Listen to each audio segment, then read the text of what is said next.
primeira vez, o que não.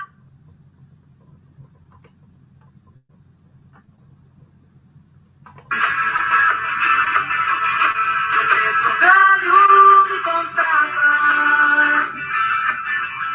que se levaram todas as flores, que a rainha louca não mostrava. Ela bela moça,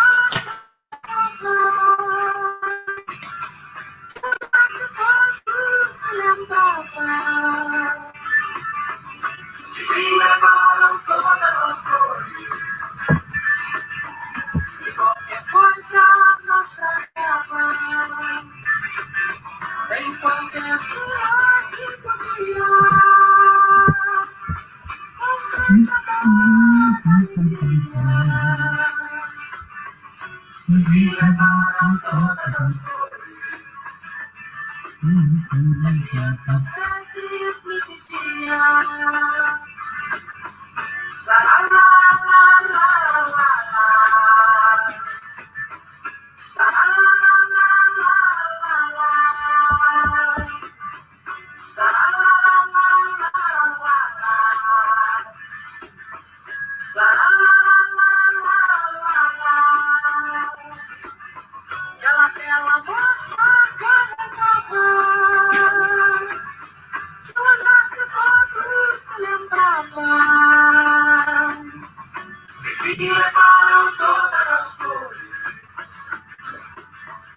e qualquer coisa não estragava.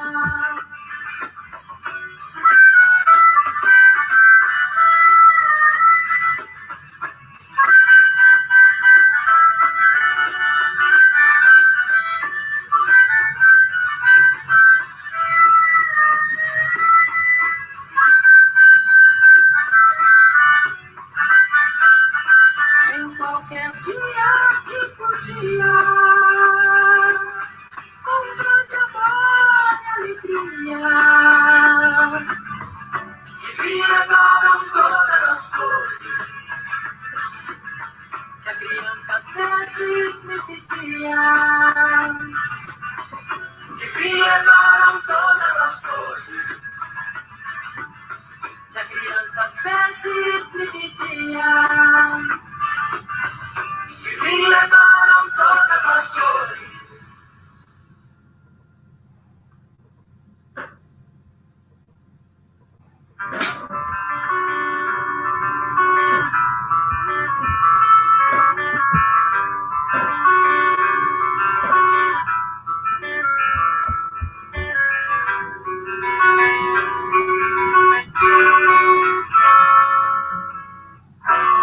Eu disse que nunca deixava nada por querer, e por isso você tem que me fazer.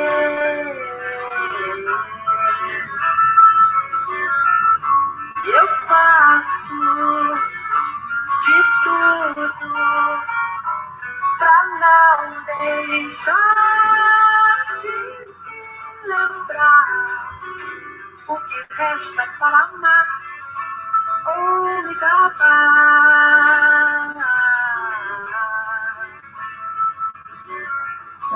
Mas saiba que nada me gosta tanto quanto quiser, que eu não possa ter quem é uma linda mulher.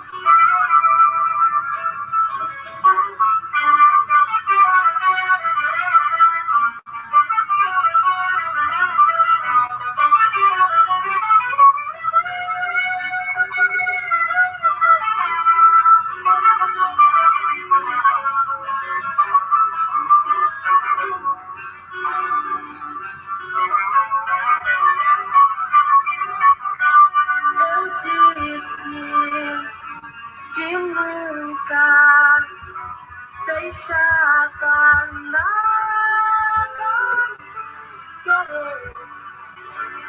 E por isso você tem que me bater.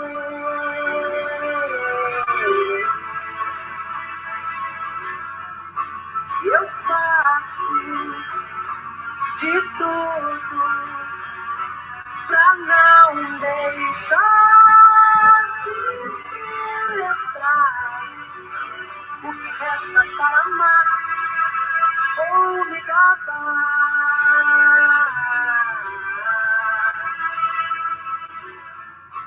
Mas saiba que nada me gosta tanto quanto quiser. E eu não posso ter quem é uma linda mulher.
Vai me matar de prazer.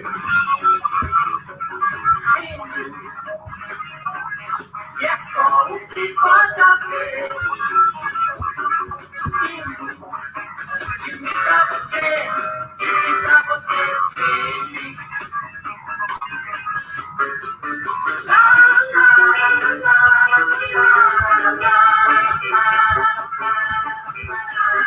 Volta.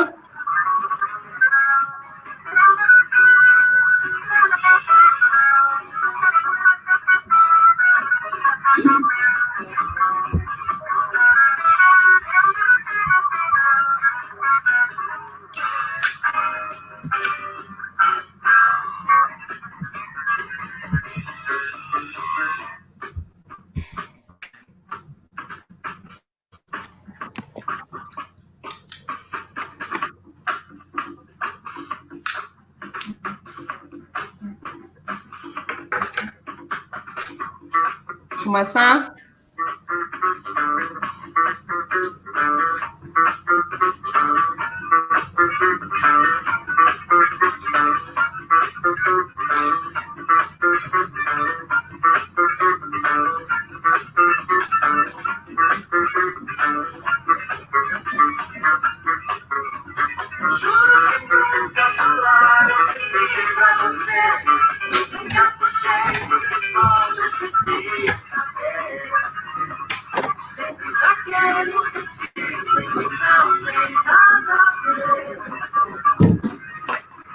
Vamos lá?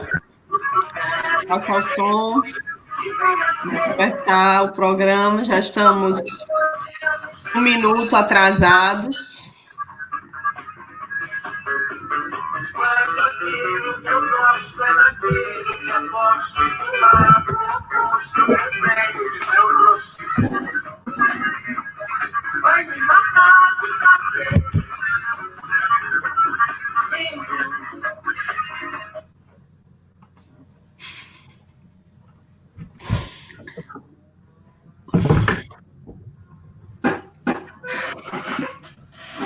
Então, gente, vamos lá. Vamos começar aqui o programa, né? Hoje a gente vai. Esse é mais uma edição do programa Antivírus, né? Explicando para quem está vendo aí pela primeira vez, nosso programa semanal de debate sobre a conjuntura. O tema de hoje é as armas de Bolsonaro, militares, policiais e milicianos.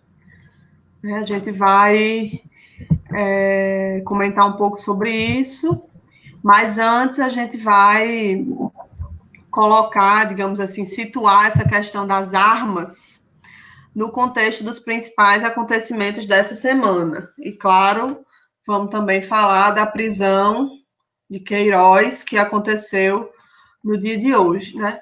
Primeiro, em relação à questão da pandemia, situando como é que a gente está nesse aspecto, né? Em crescente, né? As contaminações e as mortes seguem crescentes. Segundo dados de hoje, já temos quase 1 milhão de pessoas contaminadas, mais de 46 mil mortos. Então, como há subnotificação, com certeza a gente pode dizer que já passamos de 1 milhão de casos no Brasil e também que a gente vai ultrapassar os 50 mil mortos, certo? Logo, logo. Segundo lugar, é importante dizer que a crise social ela está crescendo, né? Só para resumir um número, são 30 milhões de brasileiros e brasileiras que gostariam de ter um emprego, mas não têm, né? E grande parte de quem tem emprego está ameaçado de perder seu emprego, teve seu salário reduzido, recebe menos do que precisa ou está bastante precarizado, seja em relação à renda, seja em relação às condições de trabalho, né? Em terceiro lugar, a crise econômica também segue crescente, né? O próprio governo admite uma retração de 11 pontos percentuais na economia, mas é importante destacar que a crise ela não é igual em todos os setores. Por exemplo, o setor financeiro não passa por dificuldades, está sendo ajudado pelo governo e não está dando nenhuma contrapartida em troca, por exemplo, em relação aos micro e pequenos empresários que estão tendo dificuldade de acesso ao crédito. E o mesmo vale para o agronegócio, também está lucrando bastante. Então, a crise econômica e a dificuldade das empresas, ela é diferente a depender do setor. Em quarto lugar, a crise política, que também segue numa crescente, que ainda não encontrou solução, aparentemente não está nem perto de encontrar, né? A temperatura segue subindo a cada semana, a cada dia, na verdade. E nessa semana que passou, do último programa para cá, ocorreram várias movimentações importantes, né? Primeiro, o julgamento do TSE nas ações, eu já comentei aqui na semana passada, né? Nas ações de investigação judicial eleitoral que foram pautadas na semana passada, o julgamento foi diferente do esperado. Determinou o prosseguimento da ação quando se esperava o arquivamento, né? Determinou a produção de mais provas, num nítido sinal para o governo de que a questão da cassação da chapa não está resolvida, né? É porque as principais ações sobre isso, que são as que dizem respeito às fake news, na campanha de 2018, ainda seguem na gaveta e podem ser pautadas. E o governo reagiu a isso, reagiu a esse julgamento, né? A gente vai comentar sobre isso mais na frente. Outra movimentação que aconteceu essa semana são as ações da Polícia Federal, né? Além das operações no inquérito das fake news, que determinou busca e apreensão de vários bolsonaristas na semana passada, ou umas 2 semanas atrás, a gente também comentou aqui no programa, né? Essa semana teve outra operação, dessa vez no inquérito que investiga os atos golpistas e que pedem fechamento do Congresso e do STF. São 2 inquéritos diferentes no STF, né? O das fake news e esse, que incomodam bastante o governo. Nessa operação, a coisa foi ainda mais fundo. Teve busca e apreensão e quebra de sigilo bancário de vários deputados bolsonaristas, né? E aparentemente o ministro Alexandre de Moraes, que também comanda esse inquérito, está seguindo uma linha de apuração parecida com o que a gente vem denunciando, que é de que tem uma organização criminosa por trás de tudo isso, que é preciso seguir a rota do dinheiro, do financiamento, tanto das fake news quanto dos atos golpistas, pois certamente a origem é a mesma. Isso já está ficando, isso já está aparecendo, né? Um terceiro ponto é a questão do ventral, que agora à tarde caiu, né? Eu tinha anotado aqui para falar possível queda, mas ele já caiu, né? E é uma coisa que a gente tem que comemorar, óbvio, mas tem que entender isso e analisar isso nesse cenário da guerra do governo com o STF. Né? Tem um significado aí nessa espécie de saída honrosa que Bolsonaro, aparentemente a contragosto, arranjou para ele. Tem a ver com as pressões que estão sendo operadas por parte do STF. Tem a decisão do ministro Fux sobre o artigo 142 da Constituição. Essa decisão, o Walter vai comentar detalhadamente aqui em seguida. É uma decisão importante. Tem quem ache que seja um motivo de uma efusiva comemoração, algum tipo de sinal de que o STF estaria blocado contra Bolsonaro, mas eu iria com um pouco de cautela nessa avaliação, pois ainda são muito fortes os sinais de que eles estão na linha de frente, né, eles, o STF, de um movimento para pressionar Bolsonaro para se moderar, ou para uma saída de Bolsonaro com a manutenção do bolsonarismo via Mourão.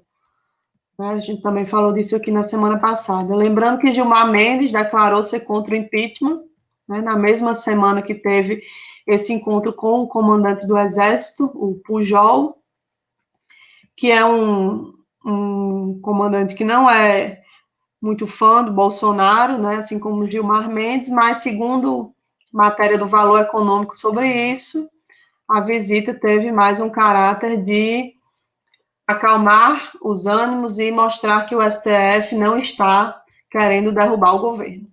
Né? Essa matéria do Valor indica que o conteúdo da conversa é por aí. Outro elemento importante dessa semana são as declarações anti-impeachment do PSDB, mas não só, de outros. Gilmar Mendes é um que eu comentei agora. Né? Engraçado que isso acontece uma semana após todo mundo criticar Lula, porque Lula criticou o Manifesto Juntos, que era algo vago, em torno de nada. E aí, nesse ambiente, veio o PSDB e fala explicitamente que é contra o impeachment de Bolsonaro. Então, nessas horas, né, de dar concretude a algum tipo de defesa da democracia, digamos assim, bem entre aspas, o PSDB pulou fora e as críticas ao Manifesto Juntos vem ganhando cada vez mais consistência. E aí, junto com o PSDB, gente do PT também abrindo a boca para falar bobagens desse tipo, né? O caso do governador do Ceará, Camilo Santana, um absurdo ele ter falado isso, mostra que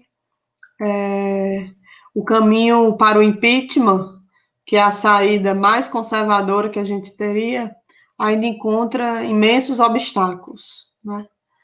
O próprio Maia, que dele depende a abertura do processo, não dá nenhum sinal de que pretende pautar o impeachment, né? Um outro elemento dessa semana muito importante também é esse ajuste do Centrão com Bolsonaro, que segue em curso, né, já faz algumas semanas, a distribuição de cargos, empresas públicas, alguns órgãos regionais, o FNDE, que inclusive causou conflito com o Ventral. Isso faz parte do processo para bloquear as chances de êxito de um pedido de impeachment, né, que a preço de hoje não tem maioria para ser aberto na Câmara. Isso tem relação também com a questão do Ministério das Comunicações, que agora está com o PSD. Né, o deputado Fábio Faria, que agora é ministro, é um típico integrante dessa direita que a gente costuma chamar de centrão. Né? Até 2014 ele foi um apoiador de Lula, foi eleito ele e seu pai, que foi governador do Rio Grande do Norte, com o apoio do PT, faz parte do time que era da base do governo Dilma em 2016 e apoiou o impeachment. E aí, de lá para cá, a máscara dele caiu, né? Em 2018, o pai dele era governador do Rio Grande do Norte, perdeu a eleição, não foi nem para o segundo turno. Quem ganhou foi a nossa governadora petista, Fátima Bezerra, e ele, Fábio, que agora é ministro, quase não foi eleito deputado federal. Entrou nas últimas. E aí virou um pitbull bolsonarista em Brasília e virou também um pitbull anti-Fátima no Rio Grande do Norte, né? Sendo que ele mora em São Paulo. A família dele mora lá, né? Ele é casado com a filha de Silvio Santos, como está sendo bastante comentado aí na imprensa nos últimos dias. Há quem diga que, há quem desvincule que a indicação dele tem a ver com essa aproximação com o Centrão, né? Atribuindo isso ao prestígio dele por ser genro de Silvio Santos, né? O que seria parte da operação de construir uma comunicação oficial mais potente e de aprofundar, né, essa aproximação com certos veículos em detrimento de outros. Eu acho que são as duas coisas que têm relação com essa nomeação de Fábio, né? A recomposição com parte da mídia, né, principalmente a parte que é ligada às igrejas, isso está mesmo em curso, e essa relação com o Silvio Santos faz parte disso, mas também essa aproximação com o Centrão, né, também tem relação, as duas coisas estão interligadas. Até porque essa recomposição com parte da mídia, ela envolve destinação de recursos, né, nesse contexto que o Ministério das Comunicações é recriado e Fábio Faria acaba sendo a pessoa certa, na hora certa, no lugar certo, digamos assim, pelos vínculos familiares que ele tem no ramo aí das comunicações. Um outro elemento que eu queria comentar é sobre os ataques dos bolsomínios ao STF, né, que já vem há semanas acontecendo, teve aquele ato com tochas em frente ao STF, agora teve os fogos de artifício, simulando uma espécie de bombardeio no STF. Enfim, ameaças cada vez mais explícitas. Obviamente, isso contribui para o sentimento de corpo entre eles, dentro do Supremo Tribunal Federal, né, acaba sendo uma espécie de combustível para o prosseguimento das investigações que podem pegar o governo, enfim, para a tomada de decisões que contrariam os interesses do governo e por aí vai. Mas eu acho sempre bom lembrar de não confundir isso com o STF ter, digamos assim, acordado para o desastre que é o governo, né? Eu acho que eles sempre souberam, são cúmplices, né? É importante lembrar que são cúmplices da eleição de Bolsonaro, apenas acharam que seria controlável, que seria menos aloprado do que o que realmente é. Por exemplo, eu acho que as decisões contra o Weintraub são muito mais decisões de autoproteção contra os ataques que o agora ex-ministro da Educação fez contra o STF, do que provas de que o STF estaria fechado contra o governo. Isso a gente vai saber com mais precisão quando chegar um momento de maior acirramento, né, claro, de se tomar uma medida mais decisiva, mas a análise que eu faço hoje é nesse sentido.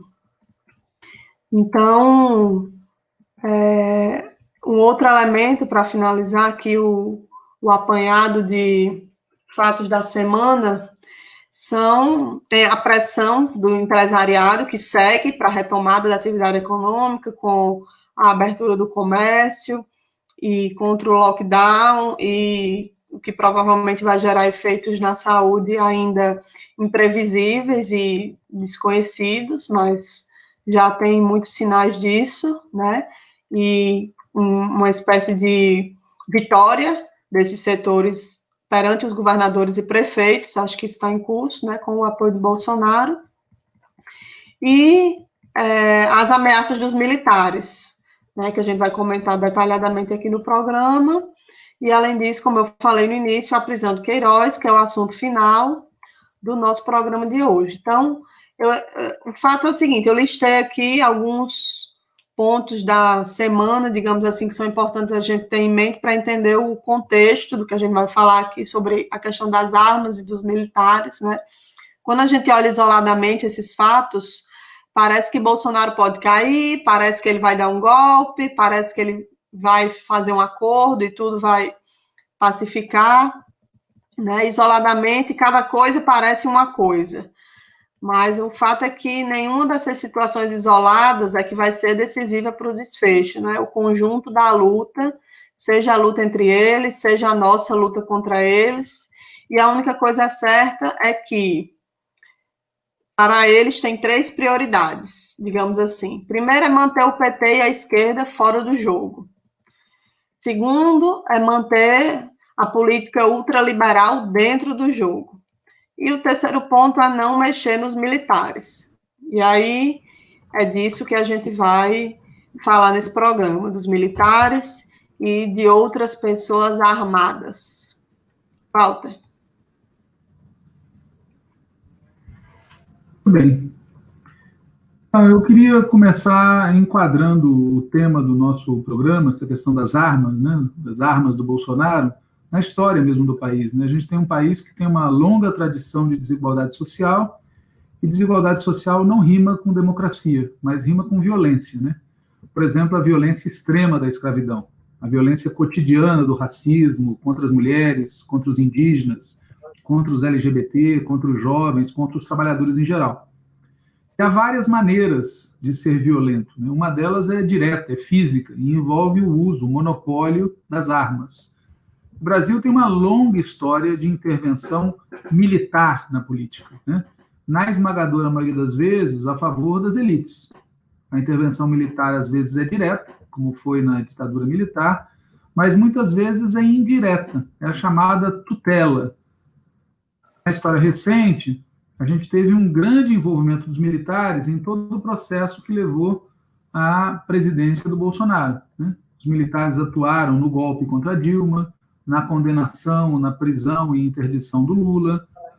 Os militares atuaram na campanha de Bolsonaro, atuam no governo de Bolsonaro, né? Tem uma pesquisa publicada agora, ontem, anteontem, mostrando que os militares ocupam 2.930 cargos no governo, 92% deles no executivo, né?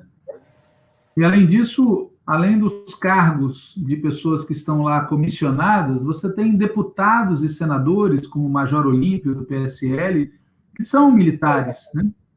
E o fato é que os militares hoje são muitos, né? Não só pelos cargos que ocupam, mas também no Congresso Nacional e nas assembleias legislativas, né? A maior parte desses militares são do Exército. Bom, então, além dessa questão da presença direta dos militares, a gente tem a sintonia de pensamento entre os militares e a orientação geral do governo, né? A avaliação nossa é que os militares preferem essa situação de tutela, né? Porque dessa maneira eles não se expõem diretamente ao desgaste, como se expõe no caso de uma ditadura. Mas além dos militares igual Forças Armadas, é importante a gente lembrar também das polícias militares, né?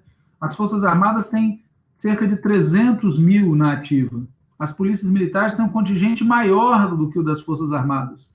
Nós estamos falando de 425 mil ou mais na ativa. Para comparação, tem uns 120 mil policiais civis no país inteiro e uns 10 mil policiais federais. E é bom lembrar que o artigo 144 da Constituição Federal de 88 define que as polícias militares e os corpos de bombeiros são forças auxiliares e reserva do Exército.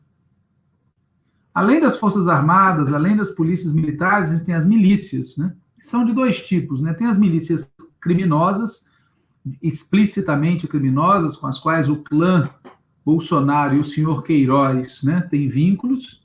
Nós vamos falar do senhor Queiroz no final aqui desse programa. E tem as milícias informais, né? Empresas de segurança, frequentadores de clubes de tiro, esses portadores de armas que têm 3, 4, 5, 15 armas, como disse, se eu não me engano, o presidente da Caixa Econômica Federal, naquela famosa reunião ministerial. Aliás, quando o Bolsonaro fala de armar o povo, é de armar esta gente que ele está falando, uma espécie de guarda nacional, né? Parte do que fala o Bolsonaro, parte das ameaças que ele faz, tem a ver com o apoio que ele recebe, com o apoio que ele conta ter nessa gente armada. Saiu também uma matéria nos jornais de ontem, de hoje, dando conta de que essa presença dos bolsonaristas nas polícias militares estaria, inclusive, preocupando tremendamente os governadores de estado, que em vários locais os bolsonaristas teriam uma influência mais poderosa, tá certo, do que parece à primeira vista. Bom, preocupado com essas ameaças que o Bolsonaro vem fazendo, né, de usar o artigo 142 da Constituição, lembrem daquela reunião do Ministério em que ele dizia, AI-5 não, 142, 142, 142, o Partido Democrático Trabalhista impetrou uma ADIM, né?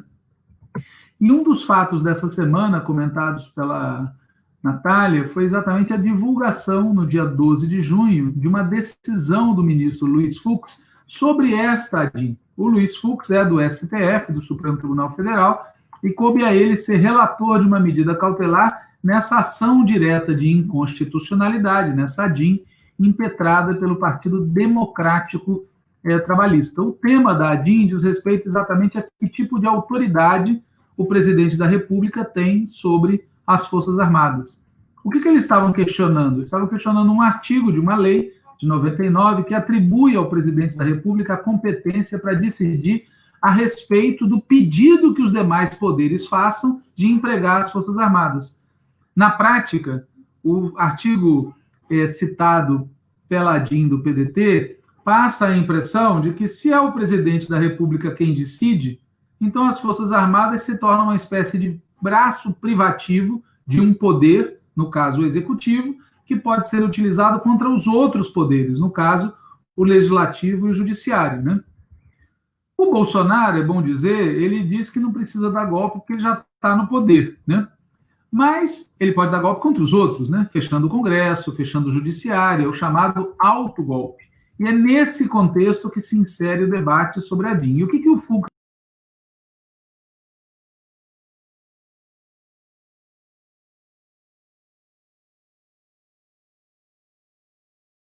Interessante é a argumentação que ele usa para chegar nesse resultado. Ele diz, olha, esse artigo que o PDT está questionando, de uma lei de 99, é uma reprodução ipsis literis, palavra por palavra, do artigo 142 da Constituição, o tal 142. Lá está dito o seguinte, as Forças Armadas são instituições nacionais permanentes e regulares sob a autoridade suprema do Presidente da República e destinam-se à defesa da pátria, garantia dos poderes constitucionais e, por iniciativa de qualquer desses, da lei e da ordem.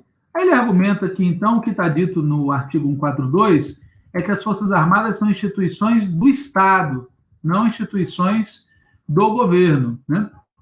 E que a autoridade suprema do presidente da República seria suprema em relação às autoridades militares, mas não suprema frente à ordem constitucional. E, portanto, quando a Constituição fala que o presidente é o comandante supremo das Forças Armadas, significa que ele é quem nomeia o comandante do Exército, da Aeronáutica, da Marinha, o ministro da Defesa, promove os oficiais generais, etc. Mas isso não dá a ele poderes autocráticos sobre as Forças Armadas. O Fux, inclusive, lembra que, mesmo para declarar a guerra e celebrar a paz, o presidente tem que ser referendado, o ato do presidente tem que passar pelo Congresso Nacional, né? E, portanto, o Fux vai mostrando que nas missões constitucionais que as Forças Armadas têm, né, todas essas missões são missões de Estado, né? De Estado. Infelizmente, o Fux não faz nenhuma referência no parecer dele a algo muito importante, né?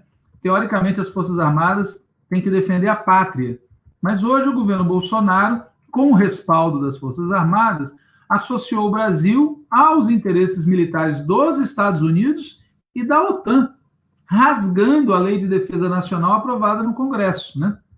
E pena também, vamos falar claro, que o Fux aceite a tese, contraditando o que o PDT pediu, que a atribuição constitucional das Forças Armadas vai além daquilo que está explicitado, né, claramente na Constituição. Ele fala de uma miríade de possibilidades para a atuação das Forças Armadas, cita 18 possibilidades, né, item a item, pelas quais as Forças Armadas poderiam contribuir de diferentes formas, né, atribuições várias, que, na verdade, fazem parte da tradição histórica e política nacional de tutela e de interferência das Forças Armadas em áreas em que as Forças Armadas não deviam se meter.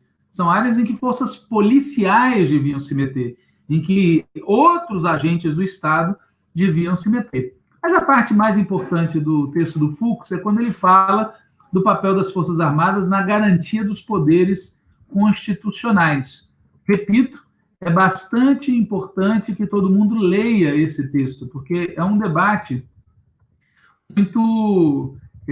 muito atual. É curiosíssimo que ele chama para si, tá certo? O Fux cita o debate que houve no Congresso Constituinte de 88 sobre esse artigo 142. E é muito curioso que ele cite exatamente as palavras do general Euler Bentes Monteiro, que, para quem não lembra, foi candidato nas eleições indiretas em que o general Figueiredo foi eleito o último presidente da ditadura. O Euler Bentes Monteiro foi candidato do MDB. E a posição do Euler Bentes Monteiro é exatamente contra o que está no artigo 142, né? Ele considera que o que estava sendo proposto na época, ainda não tinha sido aprovado, no fundo dava completa liberdade de ação às Forças Armadas e que isso não seria um Estado democrático, né? O Fux, aparentemente, não leu o que o Euler Bentes diz, que ele próprio reproduz no texto que ele assina, né? E acaba afirmando que o 142 faz parte do desenho democrático brasileiro, da independência e harmonia entre os poderes. Mas, apesar dessa interpretação generosa, o importante, politicamente falando, nessa conjuntura, é que o Fux diz que a Constituição não autoriza os militares a exercer um poder moderador, né? Ou seja, embora ele passe o pano no artigo 142, ele acha que o artigo 142 está ok do jeito que está, ele interpreta o artigo 142 negando aos militares o poder moderador. E isso, obviamente, é muito importante. É curioso que há uma troca de notas, né, entre o Fux e o Ministério da Defesa, como se um estivesse falando a mesma coisa que o outro. Alguém está se enganando nesse diálogo. De toda maneira, o Fux insiste nessa ideia de que inexiste no sistema constitucional brasileiro a função de poder moderador. O problema, claro, é que o Fux mesmo admite que a última vez que teve a figura do poder moderador na Constituição brasileira é na Constituição Imperial. Nenhuma Constituição republicana fala de poder moderador, mas na prática os militares agiram durante toda a República como poder moderador. Inexistir na Constituição não impede de existir na realidade. E, na realidade, as Forças Armadas têm agido como poder moderador e têm usado para agir dessa maneira exatamente o artigo 142, né? Bom, de toda maneira, o que o Fux diz é que o presidente da República não tem autoridade para usar as Forças Armadas contra os outros poderes. E nem as Forças Armadas podem agir com autonomia frente a qualquer dos poderes.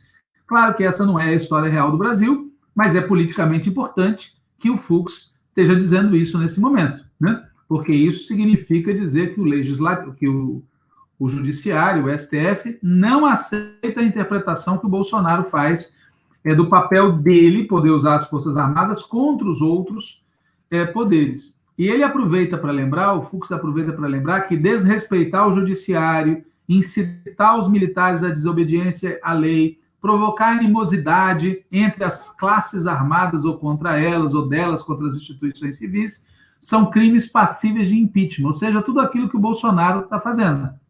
É pena que quando o filho do Bolsonaro disse que bastava um cabo e 3 soldados para fechar o STF, nada foi feito, né? Pena também que quando o general Vilas Boas pressionou publicamente o Supremo Tribunal Federal em 2018, nada foi feito. Claro que o STF não age de ofício, alguém deveria ter pedido a prisão do general, mas a verdade é que todo mundo viu aquilo tudo e deixaram o Vilas Boas à vontade, como deixaram o Vilas Boas à vontade quando ele exerceu pressões contra o governador do Distrito Federal, de modo que não fosse construído um memorial em homenagem ao João Goulart. E lei sem pena não é lei de verdade, né? Bom, o Fux também discute o papel das Forças Armadas na garantia da lei e da ordem, e ele vai na mesma toada, né?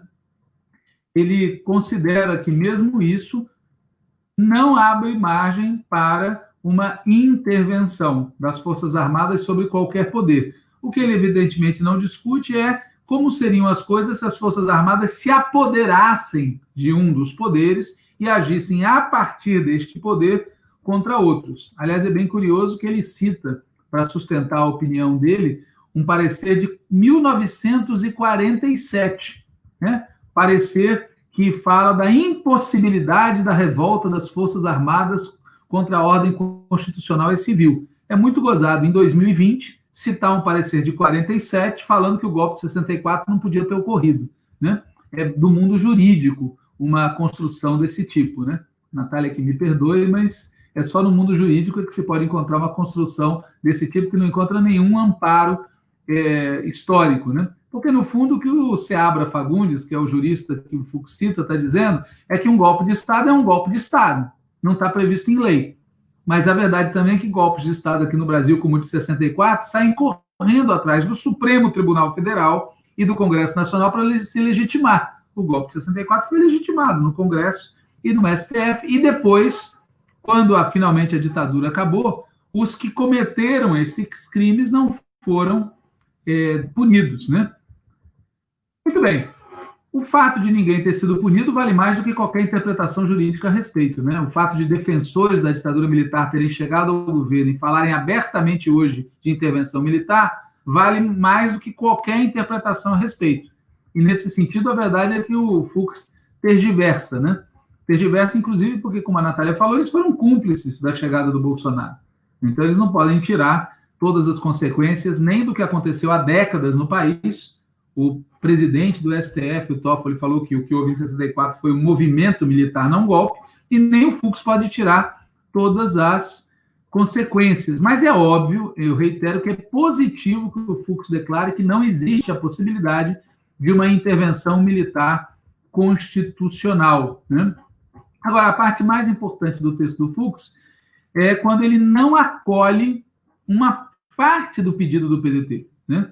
O PDT questiona o emprego das Forças Armadas em determinadas circunstâncias, circunstâncias que vão além do que está explicitado na Constituição. E o Fux recusa isso. Ele continua defendendo o emprego das Forças Armadas para o exercício de missões que ele acha que são constitucionais, que vão além da intervenção do Estado de Defesa e do Estado de Sítio.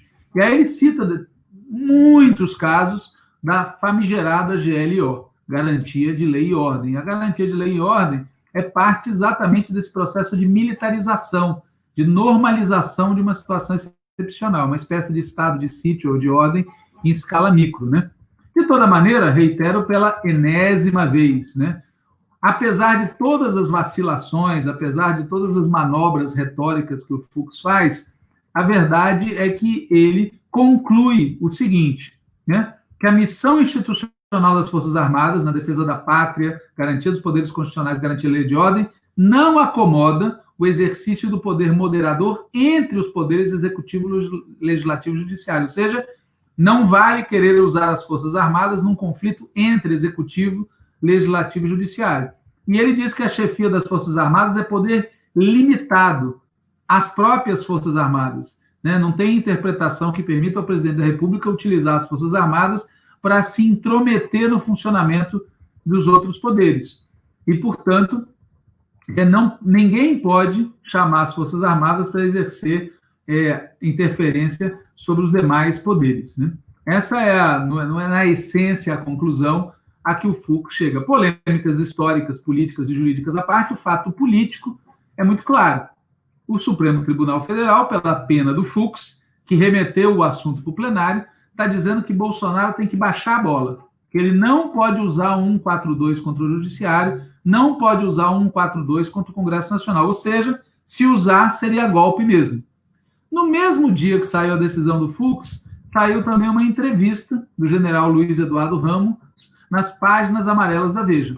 E eu vou citar aqui uns trechinhos da entrevista, porque ela é inacreditável, inclusive por sair no mesmo dia da decisão do Fux, né? A pergunta de cara que é feita pela Veja para ele é qual a possibilidade de um golpe militar no Brasil.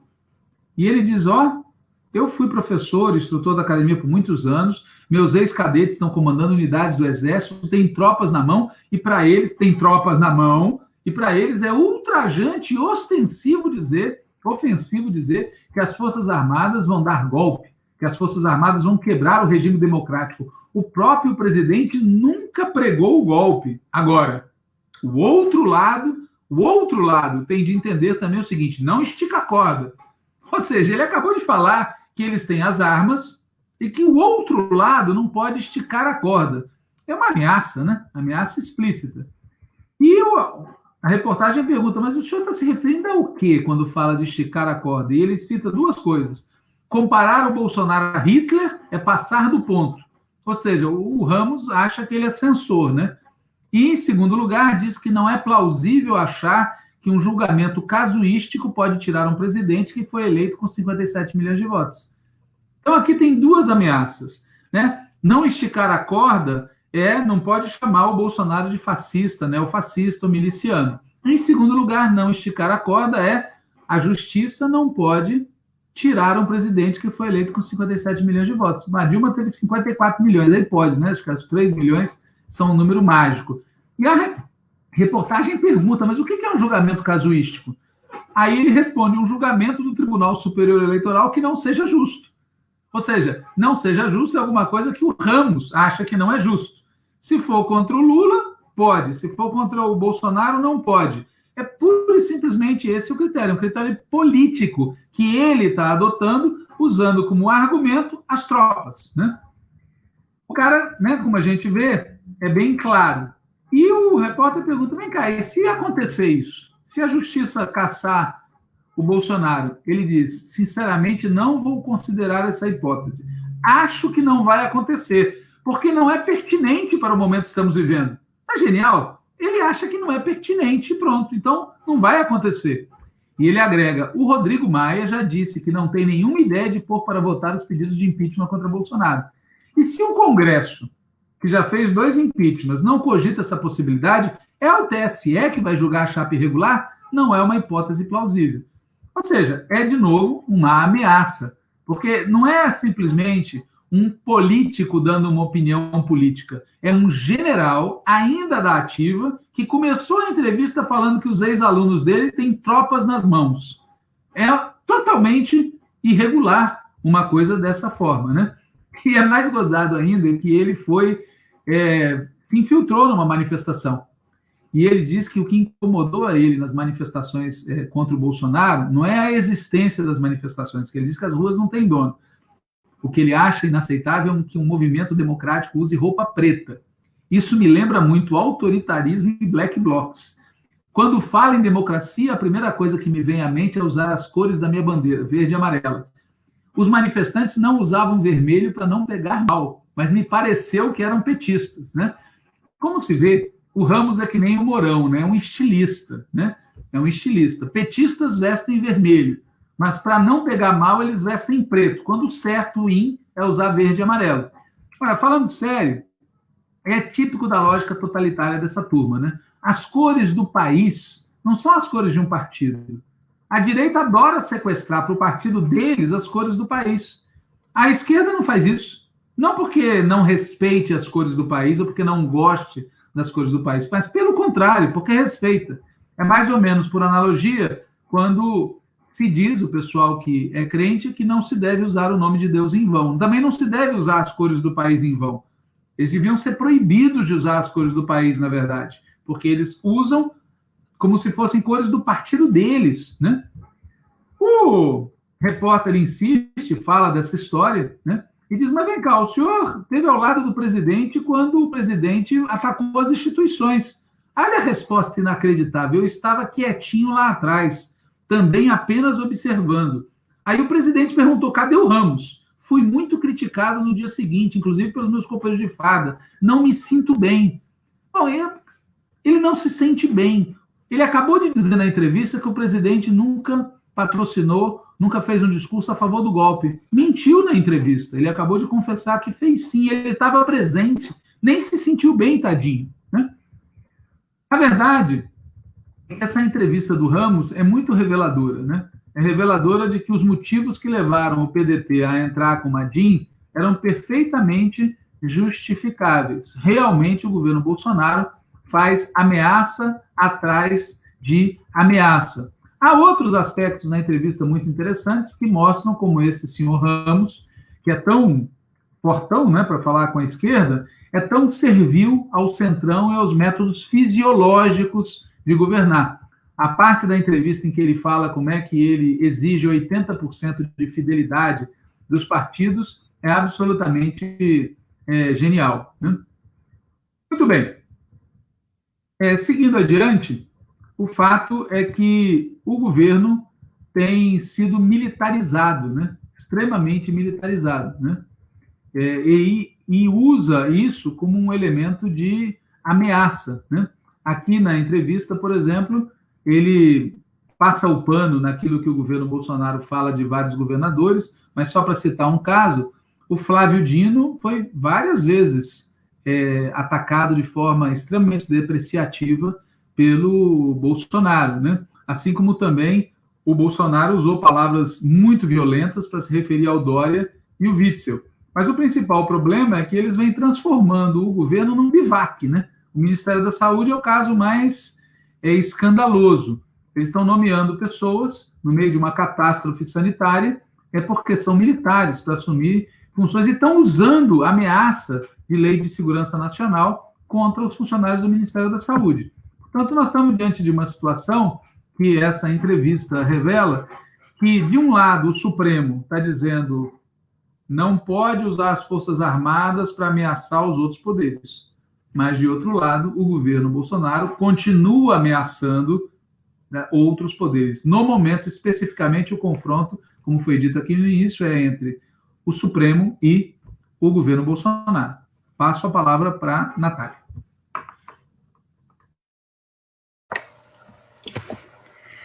Pois é, Walter. Além dessa resposta informal que o general Ramos deu aí nessa entrevista, a decisão de Fux, uma resposta antecipada, digamos assim, teve também uma resposta formal do governo, né? No mesmo dia da decisão, teve uma nota oficial assinada por Jair Bolsonaro, pelo vice Mourão e pelo general Fernando Azevedo Silva, ministro da Defesa. Uma nota lembrando a nação brasileira, né, que diz que lembra a nação brasileira que as Forças Armadas estão sob a autoridade suprema do presidente da República, de acordo com o artigo 142. Né? E aí a nota ressalta que as Forças Armadas se destinam à defesa da pátria, garantia dos poderes constitucionais e, por iniciativa de qualquer destes, da lei e da ordem, que é o conteúdo do artigo 142. E aí vem a parte interessante da nota, quando ela diz que as Forças Armadas do Brasil não cumprem ordens absurdas, como, por exemplo, a tomada de poder. Também não aceitam tentativas de tomada de poder por outro poder da República, ao arrepio das leis ou por conta de julgamentos políticos. Então, é uma explícita referência a o que eles chamam de julgamentos políticos, que podem vir a sair do STF ou do TSE, e que, na definição deles, se o resultado desses julgamentos for afastamento de Bolsonaro, cassação da chapa ou algo do tipo, isso significaria uma ordem absurda de tomada de poder por outro poder, né? Então, é o presidente, o vice e o ministro da Defesa falando pelas Forças Armadas que esse tipo de ordem não seria cumprida.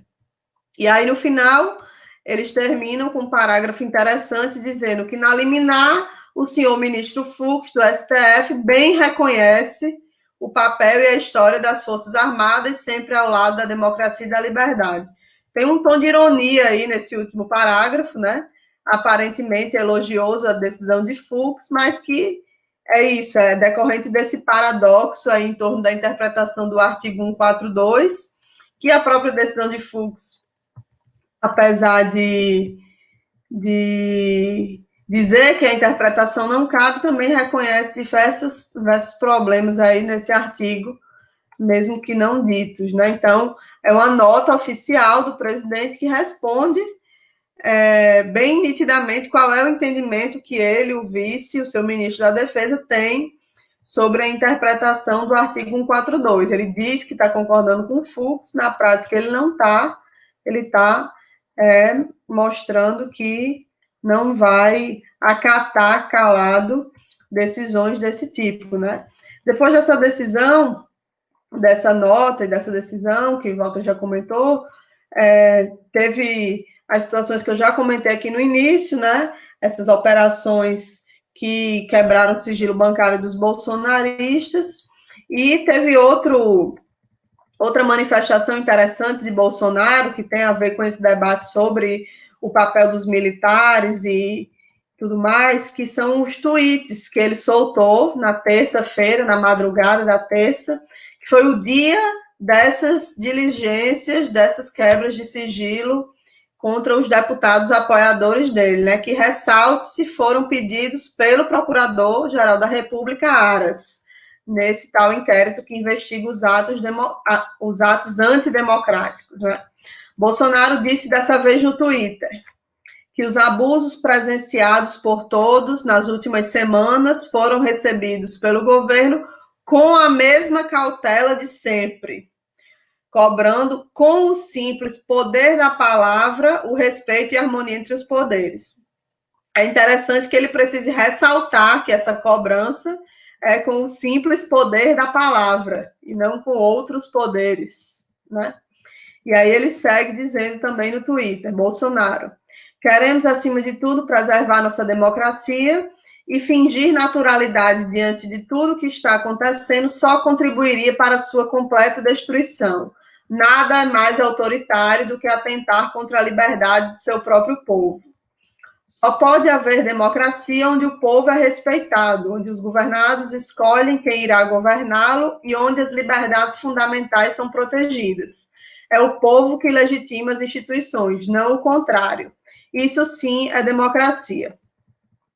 Eu pleno acordo com essa última frase aí que Bolsonaro coloca, né? O povo que legitima as instituições e não o contrário. Mas tirar Dilma eleita e sem crime pôde acontecer, né? Impedir Lula de concorrer através de um julgamento sem provas também pôde. Tudo feito por cima, por instituições. E aí ele vem dizer que caçar a chapa dele de Mourão, que cometeu crimes, fake news, abuso de poder econômico, não pode, né? Pura demagogia, um cinismo imenso, né, na tentativa de preparar um terreno, que é o terreno de se for necessário, autogolpe travestido de democrático, que eles tentam legitimar, né, através desse debate em torno do artigo 142 e dessas defesas rasas da democracia. E aí ele finaliza o tweet dizendo: luto para fazer a minha parte, mas não posso assistir calado, enquanto direitos são violados e ideias são perseguidas. Por isso, tomarei todas as medidas legais possíveis para proteger a Constituição e a liberdade dos brasileiros. Primeiro que é sem comentários essa queixa de Bolsonaro sobre direitos violados e ideias perseguidas, né? Mas o interessante mesmo dessa parte é o final, pois ele faz uma defesa dessa interpretação, da interpretação dele do artigo 142 da Constituição, essa interpretação em prol do autogolpe, é mais uma vez aqui explicitada, né? E foi isso mesmo. Isso foi no mesmo dia, lembro, das quebras de sigilo e das buscas contra deputados bolsonaristas, na investigação sobre os atos que pedem golpe, que pedem intervenção militar, que pedem fechamento do Congresso e do STF. Então, eu vou reiterar aqui, né, como eu já disse no início, que tudo está caminhando para que haja algum tipo de convergência, que se encontre uma convergência dos envolvidos nessas duas coisas. As fake news criminosas da campanha de Bolsonaro, que seguem desde então, e esses atos que pedem golpe, intervenção militar e fechamento do Congresso e do STF, corroborando a tese que a gente já vem falando faz tempo, de que existe uma máquina que tem financiamento próprio, organizado, né, que tem organização, isso é organização criminosa, né, dessas fake, que tem essas, que produz essas fake news, enfim, que atentam contra a democracia e também organizam esses atos. No dia seguinte a esses tweets e a esses episódios da busca e apreensão e das quebras de sigilo, e ele fala, né, Bolsonaro fala que está chegando a hora de colocar tudo no seu devido lugar. Então, são uma série de fatos e de respostas e de contra-ataques, digamos assim, que ilustram muito bem esse ambiente de tutela militar e de tentativa de preparar esse terreno para, se for necessário, chegar nesse autogolpe, né? Muito nítida, que tem uma subida de tom aí nessa conjuntura, especialmente nessa última semana, em relação ao papel do setor militar na disputa sobre as saídas políticas, né? Os fatos dessa última semana apontam para isso, para um protagonismo cada vez maior dos militares no debate. Essa discussão sobre o artigo 142 é parte importante disso, né? As respostas, as notas, as manifestações sobre isso também, e também, o que Walter comentou no início, o enraizamento cada vez mais evidente do bolsonarismo na base das polícias, que são um contingente armado ainda maior e, diria até, mais preparado para o conflito do que as próprias Forças Armadas, né? Temos muitos sinais aí de que essa situação não vai se resolver de forma simples e também não vai se resolver sem maiores conflitos. Muito pelo contrário. Pois é, a verdade é que o empate segue, né? Você tem, basicamente, as seguintes soluções. Pode ter uma solução popular, sem Bolsonaro, sem Mourão e com eleições diretas. Pode ter um acordo entre eles, tirando o Bolsonaro e deixando o Mourão até 2022. Pode ter um acordo entre eles com o Bolsonaro, e, nesse caso, essa queda de braço de agora é a criação das condições para um acordo, e pode ter a vitória do Bolsonaro, ele virar a mesa, né? Se o povo entrar em cena, a solução popular pode prevalecer. Se o povo não entrar em cena, não vai haver solução popular e, muito provavelmente, tampouco vai haver uma solução sem o Bolsonaro. Sobrando, nesse caso, ou o acordo entre eles ou o golpe dentro do golpe. Pois bem, é nesse contexto de extrema tensão que aconteceu o que muita gente esperava, de tanto Bolsonaro defender a quebra do isolamento, quebraram o isolamento do Queiroz. E é sobre isso que a Natália vai falar agora, no encerramento do nosso programa de hoje. Então, primeiro é bom a gente resgatar quem é Queiroz, né? Queiroz é o assessor de Flávio Bolsonaro, que então deputado estadual Flávio Bolsonaro, filho do presidente, que teve as movimentações financeiras investigadas e que foi identificada a existência daquele chamado esquema das rachadinhas, onde ele recolhia uma parte do salário dos assessores do gabinete de Flávio, ou até a totalidade dos salários, no caso de assessores fantasmas, e repassava para o Flávio. As investigações, nesse caso, indicam que esse esquema ocorreu por muitos anos. Queiroz era de confiança da família Bolsonaro e estava sumido desde o ano passado, apesar de não estar foragido, né? Mas ele não compareceu aos depoimentos para os quais foi convocado e negou o envolvimento de Flávio nessa operação que ele fazia.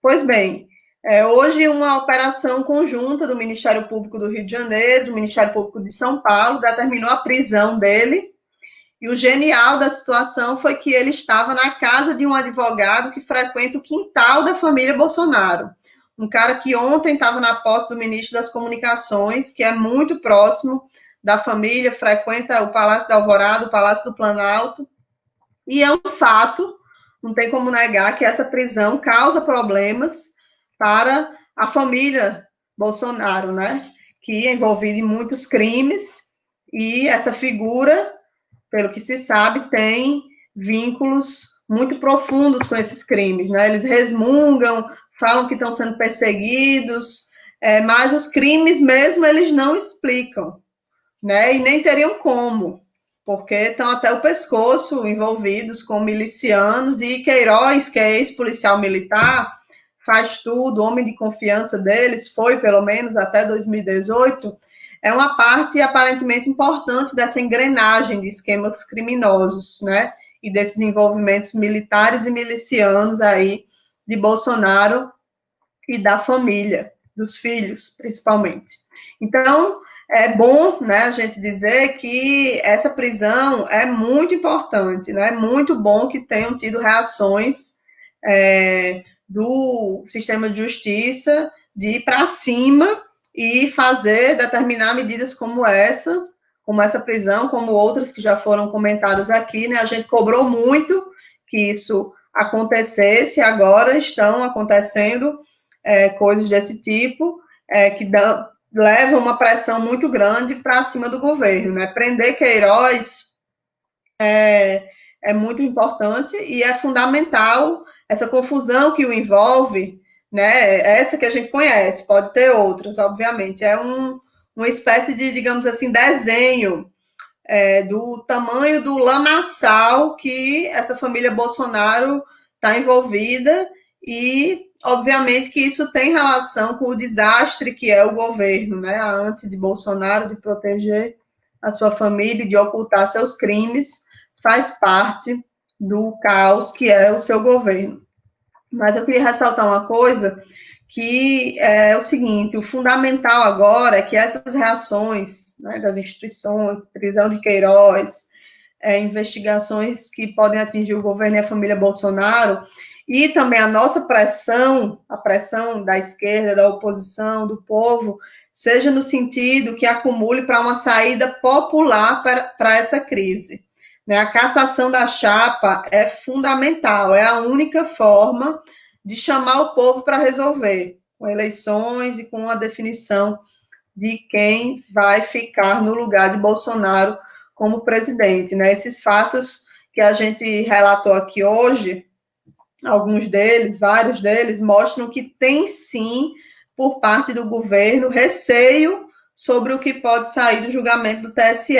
Eles não estão assistindo tranquilos a essa situação. É claro que a gente não tem ilusão sobre o TSE, né? Mas eu sempre tenho insistido que a pressão da nossa parte tem que ser nesse sentido, ainda mais considerando que a cada dia que passa temos mais elementos que embasam a cassação, que embasam a máquina de fake news, a organização criminosa, o financiamento ilegal de tudo isso. E, para finalizar, eu queria também reiterar, né, já que a gente está falando de cassação da chapa, que apesar dessa imensa pressão que o judiciário está operando, via STF, via TSE, agora com essa operação com a prisão do Queiroz, né, em diversas frentes, ainda há muita resistência ao impeachment. Né, e eu não acho que o TSE vai tomar qualquer decisão isolada, né, tem um jogo político, não é um processo com qualquer nível de tecnicidade. Então, tem muita resistência ao impeachment, o TSE não vai tomar uma decisão isolada, e isso faz com que tudo siga indicando que essa pressão toda em cima do governo tem como objetivo primeiro que se viabilize algum tipo de acordo no qual Bolsonaro ceda, se modere, se controle, né? A demissão do Weintraub tem que ser lida sob essa ótica, inclusive, né? De uma sessão, um gesto, digamos assim, ao STF. Só que a pressão do nosso lado, ela é no sentido oposto a uma recomposição entre eles, né? A gente quer que as coisas avancem rumo a pegar os crimes de Bolsonaro, afastar ele, caçar a chapa, punir a família e acabar com esse governo. Então, sobre isso, a gente sabe, a prisão de Queiroz, né, tem bastante relevância.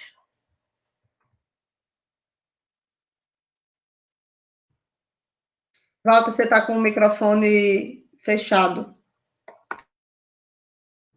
Perdão. Então, a gente está chegando no fim do nosso programa. A gente fez um programa de 1 hora hoje, né? Um programa bastante longo. A gente sabia que ia ser bastante longo, porque a semana foi muito agitada, porque, na verdade, os conflitos estão se avolumando, né? O epicentro do choque, como nós falamos várias vezes, nesse momento está entre o governo e o Supremo, e a operação principal deles é preservar a política econômica, manter a tutela militar e pau no PT. Essa é a centralidade. E se eles não tiverem pressionados, eles vão chegar a um acordo com Bolsonaro ou sem Bolsonaro, mas vão chegar a um acordo para manter a política econômica e para manter a política do conjunto da coalizão golpista. Então, esse é o recado que a gente queria dar hoje. A gente vai voltar a esses temas na próxima semana. Tudo indica que os próximos dias serão agitadérrimos, tá certo? E que vai ser mais importante do que nunca a ação protagonista, independente da classe trabalhadora, dos movimentos populares, dos partidos de esquerda, a começar pelo PT. A gente vai terminando por aqui. Quero lembrar que logo mais, às 21h, a gente tem a primeira edição do programa Contra a Mola, que é um programa com outro foco, com foco de debate estratégico, vai ser colocado pelo YouTube, e a gente, portanto, vai encerrando, desejando boa noite a todos e a todas, mas lembrando que antes de dormir, todo mundo, por favor, tome um suco de laranja, tá certo? Em homenagem à figura do Queiroz, ok? Muito boa noite para todo mundo. Ok, Walter, boa noite. Daqui a pouco, às 9h, a gente vai estar no Contramola. No caso, seremos eu, Walter e Patrick. A gente não vai ser pelo Facebook a transmissão, a gente vai fazer pelo YouTube, mas vamos colar também o link do YouTube na página do Facebook do Página 13. Então, vocês vão encontrar aí o link para assistir o Contramola no YouTube. É isso, gente. Boa noite e até daqui a pouco para quem for assistir o Contramola.